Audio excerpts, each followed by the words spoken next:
CM ಸಿದ್ದರಾಮಯ್ಯಗೆ ಅತಿ ದೊಡ್ಡ ಗೆಲುವಿಗೆ ಸಂಬಂಧಪಟ್ಟಂತಹ ಬ್ರೇಕಿಂಗ್ ಲಭ್ಯವಾಗ್ತಾ ಇದೆ. ಸುಪ್ರೀಂ ಕೋರ್ಟ್ಗೆ ಹೋಗಿ ಉಗಿಸಿಕೊಂಡು ಬಂದ ಎನ್ಫೋರ್ಸ್ಮೆಂಟ್ ಡೈರೆಕ್ಟರೇಟ್.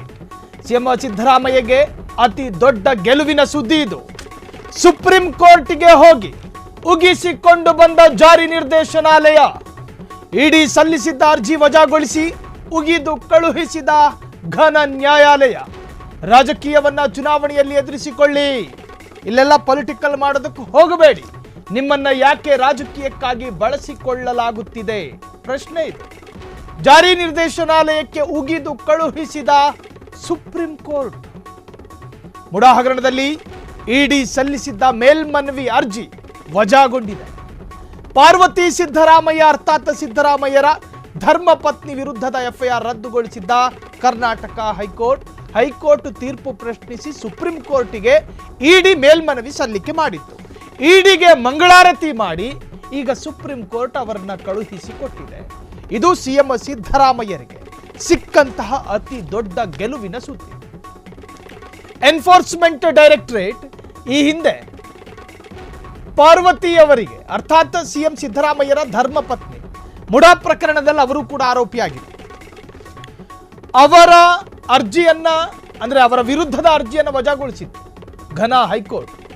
ಅದನ್ನ ಪ್ರಶ್ನೆ ಮಾಡಿ ಜಾರಿ ನಿರ್ದೇಶನಾಲಯ ಸುಪ್ರೀಂ ಕೋರ್ಟ್ ಅಂಗಳಕ್ಕೆ ಹೋಗಿತ್ತು. ಸುಪ್ರೀಂ ಕೋರ್ಟ್ ಈಗ ಹೈಕೋರ್ಟ್ ಆದೇಶವನ್ನು ಎತ್ತಿ ಹಿಡಿದಿದೆ. ಅರ್ಥಾತ್ ಸಿದ್ದರಾಮಯ್ಯರ ಪತ್ನಿಯ ಪರ ಆದೇಶವನ್ನು ಕೊಟ್ಟಿರುವಂತಹದ್ದು. ಜೊತೆಗೆ ಇಡಿ ಅಧಿಕಾರಿಗಳಿಗೆ ಒಂದಷ್ಟು ಪೀಠಿಕೆಯನ್ನು ಕೂಡ ಅಲ್ಲಿ ಕೊಟ್ಟಿತ್ತು. ರಾಜಕೀಯವನ್ನ ಚುನಾವಣೆಯಲ್ಲಿ ಎದುರಿಸ್ಕೋಬೇಕು ನೀವುಗಳು, ನಿಮ್ಮನ್ನ ಯಾಕೆ ರಾಜಕೀಯಕ್ಕಾಗಿ ಬಳಸಿಕೊಳ್ಳಲಾಗ್ತಾ ಇದೆ. ಇಡಿ ಎನ್ನುವಂತಹ ಒಂದು ಸಂಸ್ಥೆಯನ್ನ ಕೇಂದ್ರ ಸರ್ಕಾರ ತನ್ನ ಅಧೀನದಲ್ಲಿಟ್ಟುಕೊಂಡು ತಮ್ಮ ತಾಳಕ್ಕೆ ಕುಣಿಸಲಾಗ್ತಾ ಇದೆ. ತಾವು ಬರೆದ ಸ್ಕ್ರಿಪ್ಟಿಗೆ ಜಾರಿ ನಿರ್ದೇಶನಾಲಯ ಪಾತ್ರ ವಹಿಸಬೇಕು ಎನ್ನುವಂಥ ಆರೋಪ ಈ ಹಿಂದಿನಿಂದಲೂ ಕೂಡ ಆಗ್ತಾ ಇದೆ. ಸೊ ಇಡಿಗೆ ಉಗಿದು ಕಳುಹಿಸಿದ ಸುಪ್ರೀಂ ಕೋರ್ಟ್, ನಾವು ಬಾಯ್ಬಿಟ್ಟು ಮಾತಾಡುವಂತೆ ಮಾಡಬೇಡಿ, ಇಲ್ಲವಾದರೆ ಇಡಿ ಬಗ್ಗೆ ನಾವು ಕೆಲವು ಕಠಿಣ ಟಿಪ್ಪಣಿಗಳನ್ನು ಮಾಡಬೇಕಾಗುತ್ತದೆ. ದುರಾದೃಷ್ಟ ಎಂದರೆ ನನಗೆ ಮಹಾರಾಷ್ಟ್ರದಲ್ಲಿ ಕೆಲವು ಅನುಭವ ಆಗಿದೆ. ಈ ಹಿಂಸೆಯನ್ನ ನೀವು ಈಗ ದೇಶದಾದ್ಯಂತ ಮುಂದುವರಿಸಲು ಸಾಧ್ಯವಿಲ್ಲ.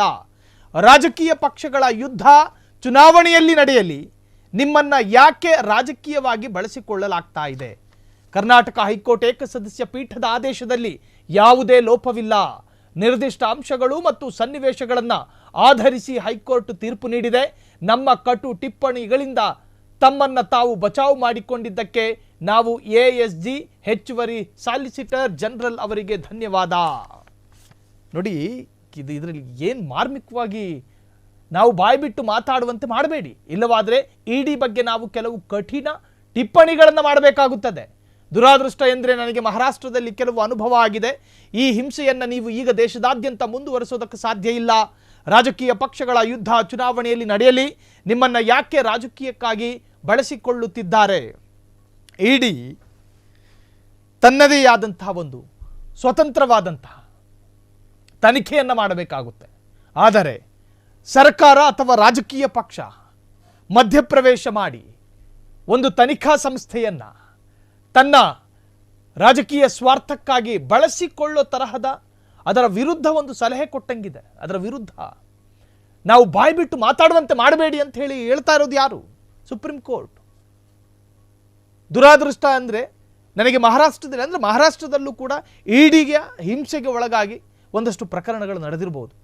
ಅದೇ ತರಹ ಅದು ಮಹಾರಾಷ್ಟ್ರಕ್ಕೆ ಮಾತ್ರ ಸೀಮಿತ ಆಗಿರಲಿ, ದೇಶದಾದ್ಯಂತ ಅದನ್ನು ಪಸರಿಸೋದಕ್ಕೆ ಹೋಗಬೇಡಿ ಅಂತೇಳಿ ಒಂದು ನ್ಯಾಯಾಲಯ, ಒಂದು ಘನಪೀಠ, ಒಂದು ಗೌರವಾನ್ವಿತ ಪೀಠ ಜಾರಿ ನಿರ್ದೇಶನಾಲಯಕ್ಕೆ ಸಲಹೆ ಕೊಡುತ್ತೆ, ಚಾಟಿ ಬೀಸುತ್ತೆ ಅನ್ನೋದಾದರೆ ಇಡಿಯಿಂದ ಆಗಿದ್ದ ಕೆಲವೊಂದು ವಿಚಾರಗಳನ್ನು ಬಹಿರಂಗಪಡಿಸುತ್ತೆ. ಕ್ಷಣ ಕ್ಷಣದ ಸುದ್ದಿಗಳಿಗಾಗಿ ಫ್ರೀಡಂ ಟಿವಿ ಸಬ್ಸ್ಕ್ರೈಬ್ ಮಾಡಿ, ಲೈಕ್ ಮಾಡಿ ಹಾಗೂ ಫಾಲೋ ಮಾಡಿ. ಹೊಸ ಸುದ್ದಿಗಳ ನೋಟಿಫಿಕೇಶನ್ಗಾಗಿ ಬೆಲ್ ಐಕಾನ್ ಮೇಲೆ ಕ್ಲಿಕ್ ಮಾಡಿ.